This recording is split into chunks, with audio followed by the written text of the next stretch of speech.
Subscribe ചെയ്ത് support ചെയ്യാം. ഇന്നലെ ഡൈനിങ് ഹാളിൽ ഫുഡ് കഴിച്ചുകൊണ്ടിരിക്കുന്നു. ഫുഡെന്ന് വെച്ചാൽ കഞ്ഞിയായിരുന്നു ഇന്നലെ ബിഗ് ബോസിനകത്തുണ്ടായത്. അപ്പോൾ അത് കഴിച്ചുകൊണ്ടിരിക്കുന്ന സമയത്ത് ഷാനവാസുണ്ട്, ഷാരികയുണ്ട്, നിവിനുണ്ട്. ഇവർ നാലും പിന്നെ അനീഷുണ്ട്. ഇവർ 4 പേരും കൂടെ ഫുഡ് കഴിച്ചുകൊണ്ടിരിക്കുക. ആ സമയത്ത് അനീഷിനെ നിവിൻ ഇമിറ്റേറ്റ് ചെയ്യുന്ന ഒരു രംഗമുണ്ട്. എന്ന് വെച്ചാൽ ഷാനവാസിൻ്റെ അടുക്കെ ഏതൊക്കെ രീതിയിലാണ് അനീഷ് സംഭാഷണം ചെയ്യുന്നതെന്ന് അതേ രീതിയിൽ തന്നെ നിവിൻ ഇവിടെ അവതരിപ്പിക്കുന്നത്. അത് കേട്ടുകൊണ്ട് ശരിക്കും അവിടെ നിന്ന് അനീഷ് ചിരിക്കുന്നുണ്ട്. അനീഷിനെ സാധാരണ എല്ലാവരും കാണുന്നത് ഭയങ്കരമായ ഒരു പ്രത്യേക ടൈപ്പ് ക്യാരക്ടറായിട്ടാണ്. ചിരിക്കുന്നത് അധികം കാണാൻ പറ്റത്തില്ല, ദേഷ്യപ്പെടുന്നത്, ഒറ്റപ്പെടുന്നത് ഒക്കെ.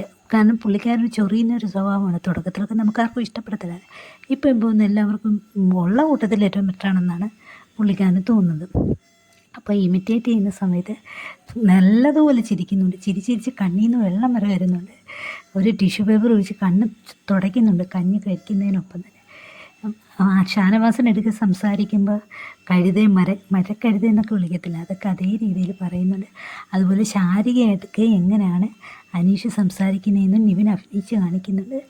അതുപോലെ തന്നെ അവിടേക്ക് വരുന്ന ബിന്നി ഉണ്ടല്ലോ, ബിന്നി ഡോക്ടറിനോട് എങ്ങനെയാണ് അന്നത്തെ പിന്നെ ശുചിത്വത്തിന് ആരും പറഞ്ഞ് വഴക്കിടുന്നില്ലേ, അന്ന് സംസാരിച്ചത് എങ്ങനെയാണെന്നൊക്കെ കറക്റ്റിന് നിവിൻ ഇമിറ്റേറ്റ് ചെയ്യുന്നുണ്ട്. കാണാൻ നല്ല ഭംഗിയുണ്ട്.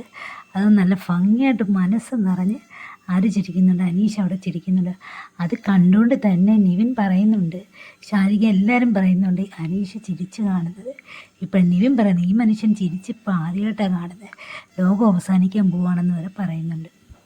അങ്ങനെ അനീഷ് ചിരിക്കുന്നത് കാണാത്തവർക്ക് ഇന്നലെ രാത്രി കാണാൻ പറ്റിയിട്ടുണ്ട്.